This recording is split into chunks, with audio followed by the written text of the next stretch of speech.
എല്ലാവർക്കും നമസ്കാരം. പുതിയൊരു ക്ലാസ്സിലേക്ക് എല്ലാവർക്കും സ്വാഗതം. ഇന്ന് നമ്മൾ ചർച്ച ചെയ്യാൻ പോകുന്നത് 9ാം ക്ലാസ്സിലെ രണ്ടാമത്തെ യൂണിറ്റിലെ രണ്ടാമത്തെ ചാപ്റ്ററായ ഗാന്ധിജി ഗാന്ധിജി കൈസേ ബന എന്ന ലേഖനമാണ്. ഹിന്ദിയിൽ ലേഖനത്തിന് ലേഖ് എന്നാണ് പറയുന്നത്. നമ്മൾക്കെല്ലാവർക്കും അറിയാം, ഗാന്ധിജിയുടെ ജീവിതം തികച്ചും സാർത്ഥകവും മറ്റുള്ളവർക്ക് പ്രേരണ നൽകുന്നതുമായിരുന്നു. അദ്ദേഹം മഹാനായ യുഗപുരുഷനും യുഗനേതാവുമായിരുന്നു. അദ്ദേഹത്തിൻ്റെ ജീവിതം ഓരോ തലമുറയ്ക്കും അനുകരണീയമാണ്. ഗാന്ധിജിയുടെ ജീവിതത്തെക്കുറിച്ച് ശ്രീ സ്വയം പ്രകാശിൻ്റെ ലേഖനമാണ് ഈ പാഠം. നമ്മുടെ ചാപ്റ്ററിൻ്റെ പേരാണ് ഗാന്ധിജി ഗാന്ധിജി കൈസേ ബനെ. ഗാന്ധിജി എങ്ങനെയാണ് ഗാന്ധിജിയായി മാറിയത്. ഇതിൻ്റെ ഹെഡിങ്ങിൻ്റെ അർത്ഥം നിങ്ങൾക്ക് ഈ പാഠം പഠിച്ചു കഴിഞ്ഞാൽ നിങ്ങൾക്ക് മനസ്സിലാവും. സ്വയം പ്രകാശിൻ്റെ ഒരു ലേഖനമാണിത്. क्या तुम एक ऐसे गांधी जी की कल्पना कर सकते हो जिन्होंने कुर्ता पाजामा पहन रखा हो? നമ്മളോട് ചോദിക്കുകയാണ് കവി, क्या तुम एक ऐसे गांधी जी की कल्पना कर सकते हो जिन्होंने कुर्ता पाजामा पहन रखा हो?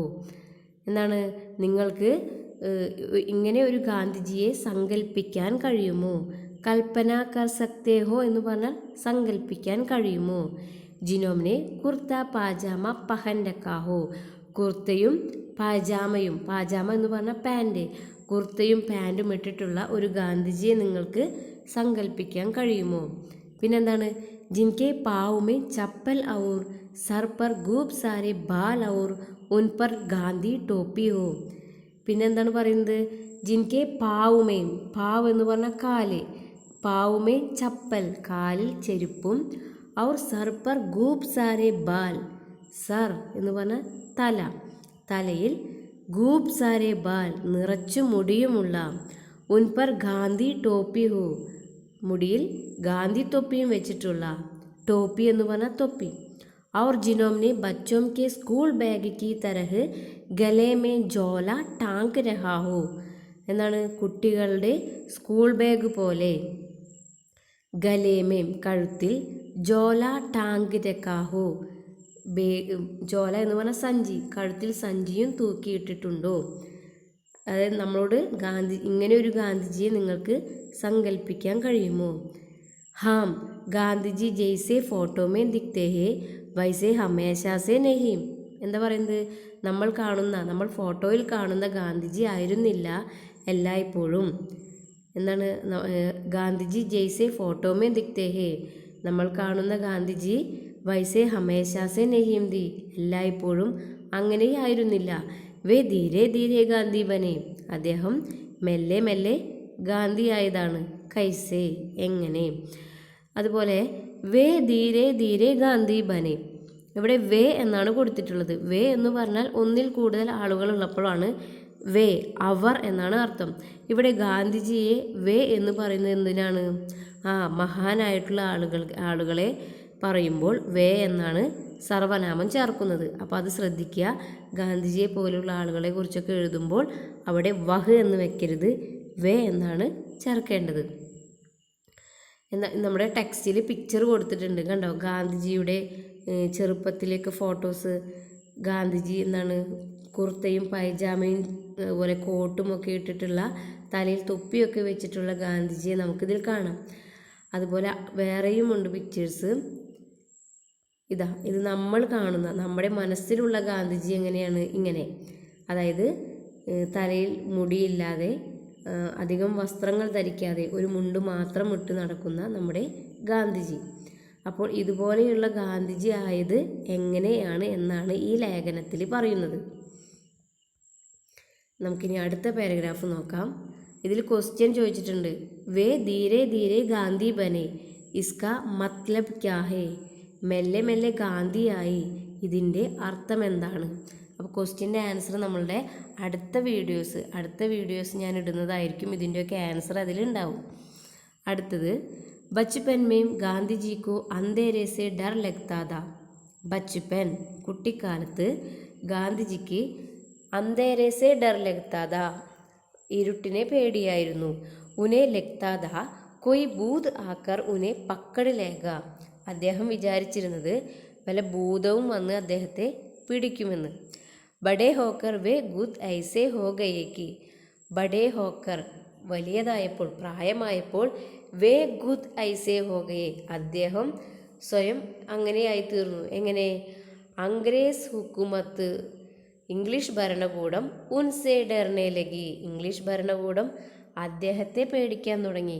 മാനോ വേ കോയി ഭൂത് ഹോ ഒരു ഭൂതത്തെ പോലെ ഇംഗ്ലീഷുകാർ അദ്ദേഹത്തെ പേടിക്കാൻ തുടങ്ങി.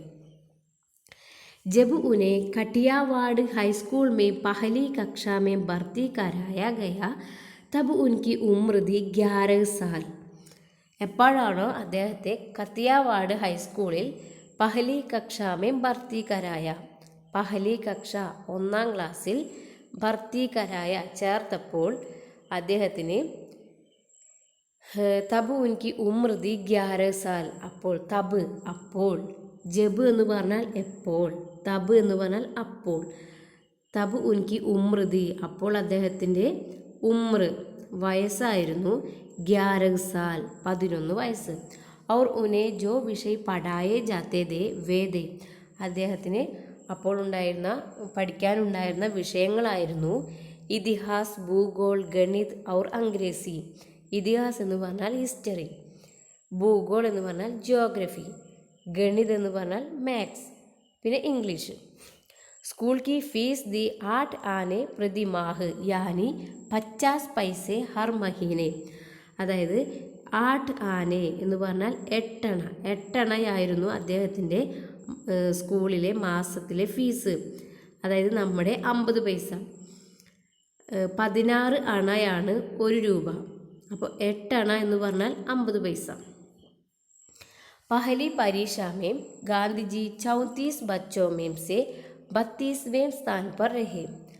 പഹലി പരീക്ഷ ആദ്യത്തെ പരീക്ഷയിൽ ഗാന്ധിജി 34 കുട്ടികളിൽ 34 ബച്ചോമേം 32वें സ്ഥാൻ पर रहे 32ാമത്തെ സ്ഥാനമായിരുന്നു അദ്ദേഹത്തിന്.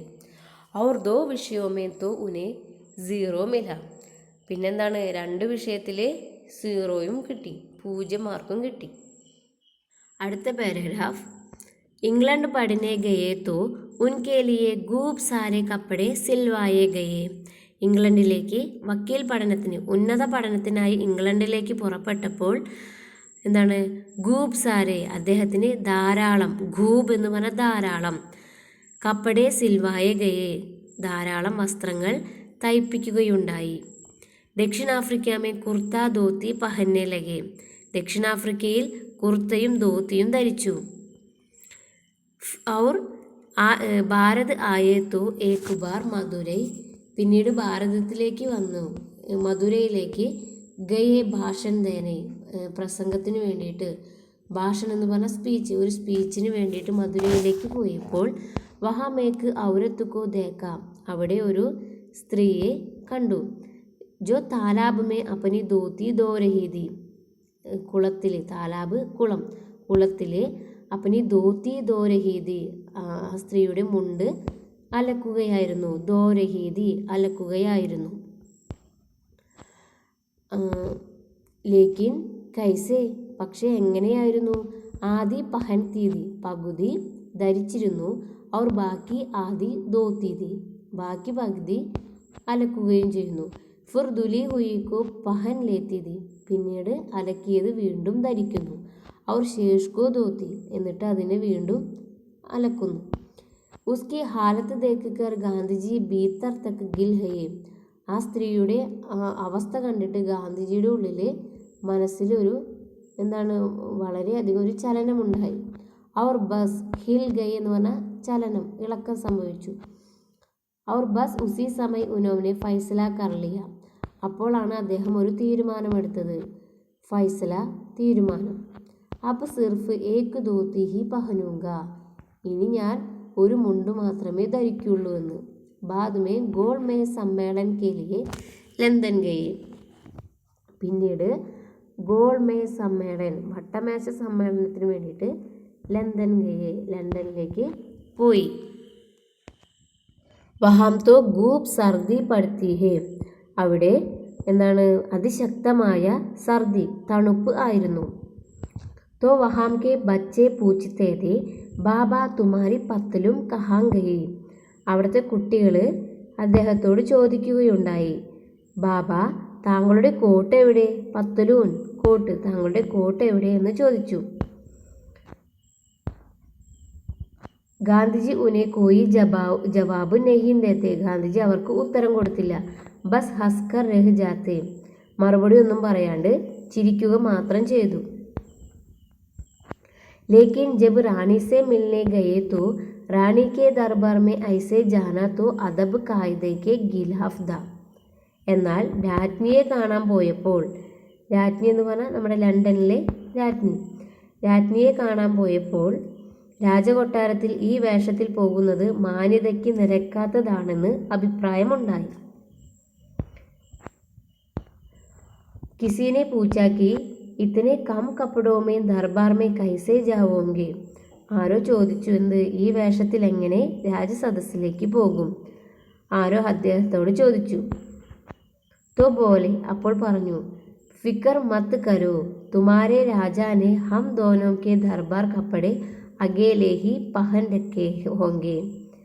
എന്താ പറഞ്ഞത്? വിഷമിക്കേണ്ട. ഫിക്കർ മത് കരോ എന്ന് പറഞ്ഞാൽ വിഷമിക്കേണ്ട, ഞങ്ങൾ രണ്ടു പേർക്കും വേണ്ട വസ്ത്രം രാജാവ് തന്നെ ധരിച്ചിട്ടുണ്ടാവും. ഗാന്ധിജി ലിഖ്തേ ഏക് ബഡിയ പെൻസെ.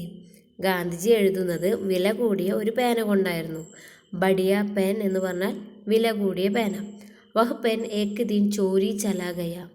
ആ പേന ഒരു ദിവസം കളവ് പോയി. ചോരി ചലാ ഗയ, മോഷണം പോയി. ലിഖ്നെ ബൈട്ടെ ഔർ പായാക്കി പെൻ തോഹേ ഹി നെഹി. എഴുതാനിരുന്നപ്പോഴാണ് മനസ്സിലായത് പേന നഷ്ടപ്പെട്ടു എന്ന്. ഉസി സമയ ഏക് ബച്ചേനെ അപ്പനി പെൻസിൽ ദേദി. ആ സമയത്ത് ഒരു കുട്ടി ആ കുട്ടിയുടെ പെൻസിൽ കൊടുത്തു. ലോ ബാബ ഇസസെ ലിഖ്ലോ. ബാബ, ഇതുകൊണ്ട് എഴുതിക്കോളൂ എന്ന് പറഞ്ഞു. ഉനോംനെ ലിഖ്കർ ദേക്കാക്കി അരേ വാഹ്. അതുകൊണ്ട് എഴുതിയപ്പോൾ കണ്ടത് എന്താണ്? ഇസ്സേ തോ അച്ഛാ ലിഖ് ജാത്ത ഹേ. വളരെ നന്നായിട്ട് എഴുതാൻ സാധിക്കുന്നു. ഔർ സ്യാഹി വഗേര ഭർനേക്ക ജഞ്ചട്ട് ബി നഹി. അതുപോലെ മഷി നിറയ്ക്കേണ്ട ആവശ്യവുമില്ല. അതായത് പെൻസിൽ കൊണ്ട് എഴുതി നോക്കിയപ്പോൾ അദ്ദേഹത്തിന് തോന്നി, ഇത് ഹായ് കൊള്ളാം, ഇതുകൊണ്ട് നല്ലതുപോലെ എഴുതാമല്ലോ, മഷി നിറയ്ക്കണമെന്ന പോലുമില്ല. അങ്ങനെ ഇനി പെൻസിൽ കൊണ്ട് എഴുതാമെന്ന് അദ്ദേഹം തീരുമാനിച്ചു. തയ് കർ ലിയ, തീരുമാനിച്ചു. അബ് പെൻസിൽ സേ ഹി ലിഖേംഗെ. ഇനി പെൻസിൽ കൊണ്ട് എഴുതുമെന്ന് തീരുമാനിച്ചു. और पेंसिल से उन्होंने पहली चिट्ठी किसे लिखी जानते हो? അദ്ദേഹം ആ പെൻസിൽ കൊണ്ട് ആദ്യമായിട്ടൊരു ലെറ്റർ എഴുതിയത് ആർക്കാണെന്ന് അറിയാമോ? ഭാരതിക്ക് വൈസ്രോയ്ക്കോ. ഭാരതത്തിൻ്റെ വൈസ്രോയ്ക്കായിരുന്നു അദ്ദേഹം ആദ്യമായിട്ട് പെൻസിൽ കൊണ്ട് ലെറ്റർ എഴുതിയത്. लिखते लिखते पेंसिल छोटी हो जाती तो उस पर कागज़ की बोगली लगाकर दाग से बांध लेते. എഴുതി എഴുതി പെൻസിൽ ചെറുതായപ്പോൾ കടലാസ് ചുരുട്ടി പെൻസിൽ ആ ചുരുളുകളിലാക്കി ചരടുകൊണ്ട് കെട്ടി. എന്ത് ചെയ്തു? എഴുതി എഴുതിയിട്ട് പെൻസിൽ ചെറുതായപ്പോൾ കാഗസ്കി, കടലാസ് കൊണ്ട്, ബോഗലി, ചുരുട്ടുണ്ടാക്കിയിട്ട്, ദാഗോസെ ബാന്തിലത്തെ, ചിരടുകൊണ്ട് കെട്ടി. ദറസൽ इन सब के पीछे कोई सनक नहीं, बालिक गांधी जी की यह सोच थी कि जब आपके देश के अधिकांश लोग गरीब हो तो आपको फिजुल खर्ची और दिखावा नहीं करना चाहिए. വാസ്തവത്തിൽ ഇതിനു പിന്നിൽ അദ്ദേഹത്തിൻ്റെ ചപല ചിന്തയോ ഭ്രാന്തോ അല്ല, മറിച്ച് നമ്മുടെ രാജ്യത്തെ ബഹുഭൂരിപക്ഷം ജനങ്ങളും ദരിദ്രരായിരിക്കുമ്പോൾ അനാവശ്യവും പുറമോടിയും ആവശ്യമില്ല എന്ന ചിന്തയായിരുന്നു അദ്ദേഹത്തിന്. ഫിസുൽ ഗർജി എന്ന് പറഞ്ഞാൽ അനാവശ്യമായിട്ടുള്ള അധിക ചിലവ്. ദിഖാവ പറഞ്ഞ ആഡംബരവും. अगर आप सचमुच अपने देश और देशवासियों से प्यार करते हैं तो आपको कम से कम में काम चलाना चाहिए. നാം നമ്മുടെ രാജ്യത്തെയും അവിടുത്തെ നിവാസികളെയും സ്നേഹിക്കണമെങ്കിൽ നമ്മുടെ ചെലവ് ഏറ്റവും കുറഞ്ഞ നിരക്കിലായിരിക്കണം. और सादगी का महत्व समझना चाहिए. സാദഗി എന്ന് പറഞ്ഞാൽ ലളിത ജീവിതം, ലാളിത്യത്തിൻ്റെ മഹത്വം അറിഞ്ഞിരിക്കണം. आप बड़े बनेंगे और कहलाएंगे अपने विचारों से और अपने कामों से, ना कि अपने कपड़ों से. നാം നമ്മുടെ പ്രവൃത്തിയിലൂടെയും വിചാരങ്ങളിലൂടെയും വലിയവനാകണം, മറിച്ച് വേഷങ്ങളിലൂടെയോ ആവരുത്. एक बार तो उनकी प्रार्थना सभा में कुछ अमीर आदमी सज धज कर आ गए तो गांधी जी ने उन्हें डांट दिया. ഒരിക്കൽ അദ്ദേഹത്തിൻ്റെ പ്രാർത്ഥനാ സഭയിൽ ഏതാനും ധനികർ അണിഞ്ഞൊരുങ്ങിയെത്തി. അവരെ ഗാന്ധിജി ശാസിക്കുകയുണ്ടായി. डांट दिया ശാസിക്കുക. जैन धर्म में भी अपरिग्रह पर काफ़ी जोर दिया गया. ജൈനമതത്തിലും അപരിഗ്രഹ എന്നതിന് ഒരുപാട് പ്രാധാന്യമുണ്ടായിരുന്നു. ജൈനമതത്തിലും അപരിഗ്രഹം, അതായത് അപരിഗ്രഹം എന്ന് പറഞ്ഞാൽ അന്യൻ്റെ ദാനം സ്വീകരിക്കുകയില്ലെന്നുള്ള നിഷ്ഠ, അതിന് പ്രാധാന്യം നൽകിയിട്ടുണ്ട്.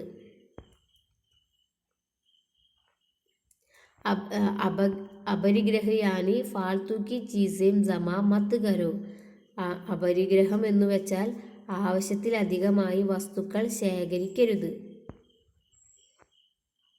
ബസ് ഗാന്ധിജി കോ തോ ജഹാം ഭി കുച്ച് അച്ഛാ ലഗാ അപ്നാ ലേത്തെ ഥേ. അതെ, ഗാന്ധിജി നല്ലതെന്ന് തോന്നുന്നത് സ്വന്തമാക്കുകയായിരുന്നു. അദ്ദേഹം അപരിഗ്രഹത്തെ സ്വന്തമാക്കി. तो उन्होंने अपरिग्रह को भी अपना लिया. അപരിഗ്രഹത്തെയും അദ്ദേഹം സ്വന്തമാക്കി. ഗാന്ധിജിക്ക് 3 ബന്ദർ ബഹുത്ത് മഷ്ഹൂർ ഹേ. ഇനി പറയുന്നത് അദ്ദേഹത്തിൻ്റെ 3 കുരങ്ങന്മാരെ കുറിച്ചിട്ടാണ്. നിങ്ങൾ കണ്ടിട്ടുണ്ടാവും 3 കുരങ്ങന്മാരുടെ പിക്ചർ നമ്മുടെ വാട്സപ്പ് സ്മൈലീസിലൊക്കെ കാണാം. അതായത് ഒരു കുരങ്ങൻ 2 കണ്ണ് പൊത്തിയിട്ടും, വേറെ കുരങ്ങൻ 2 ചെവി പൊത്തിയിട്ടും, വേറൊരു കുരങ്ങൻ വായ പൊത്തിയിട്ടും ഉള്ള ഒരു പിക്ചർ. ഗാന്ധിജിയുടെ 3 കുരങ്ങ് വളരെ പ്രസിദ്ധമാണ്. ദർഅസൽ ഏക് ഖിലൗന था जो कुछ चीनी बच्चों ने गांधी को बैंड किया था. സത്യത്തിൽ അത് ചൈനക്കാരായിട്ടുള്ള ഏതോ കുട്ടികൾ അദ്ദേഹത്തിന് ബേണ്ട് ദിയ, ഉപഹാരമായിട്ട് നൽകിയിട്ടുള്ള ഒരു കളിപ്പാട്ടമാണ്. ലേക്കിൻ ഗാന്ധിജീനെ ഉനെ അപ്പനെ ജീവൻ കാ സാത്തി ബന. പക്ഷേ ഗാന്ധിജി അവയെ തൻ്റെ ആജീവനാന്ത സ്നേഹിതരാക്കി. ജീവൻ കാ സാത്തി എന്ന് പറഞ്ഞാൽ ജീവിതത്തിലുടനീളമുള്ള കൂട്ടുകാരാക്കി ആ കളിപ്പാട്ടങ്ങളെ. ജബ് ധോത്തി പഹന്നി ശുരു കർ ദി തോ ജേബ് ഗഡി കഹാം രഖേ. എന്താണ്, ധോത്തി ധരിക്കുമ്പോൾ പോക്കറ്റ് വാച്ച് എവിടെ വയ്ക്കുമെന്ന് അദ്ദേഹം ചിന്തിച്ചു. തോ ഉസേ കമർമേ ലട്കാന ശുരു കർ ദിയ. അപ്പോൾ അദ്ദേഹം അത് അരയിൽ തൂക്കിയിടാൻ തുടങ്ങി. ലട്കാന, തൂക്കിയിടുക. ഇസ് തരഹ് ഗാന്ധിജി ധീരെ ധീരെ വൈസേ ഗാന്ധിജി ബൻ ഗയേ ജൈസേ ആജ്കൽ ഹം ഉനെ ഉൻകെ ചിത്രോമേ ദേഖ്തേ ഹേ. എന്താണ്, അങ്ങനെ ഗാന്ധിജി സാവധാനം ഇന്ന് നമ്മൾ ചിത്രങ്ങളിൽ കാണുന്ന ഒരു ഗാന്ധിജിയായി മാറി. അപ്പോൾ ഇത്രയാണ് ഈ പാഠം. അതായത് നമ്മളിന്ന് കാണുന്ന ഗാന്ധിജി എങ്ങനെയാണ് അങ്ങനെ ആയി എന്നാണ് നമ്മുടെ സ്വയം പ്രകാശ് ഈ പാഠം, ഈ ലേഖനത്തിലൂടെ നമുക്ക് മനസ്സിലാക്കി തരുന്നത്.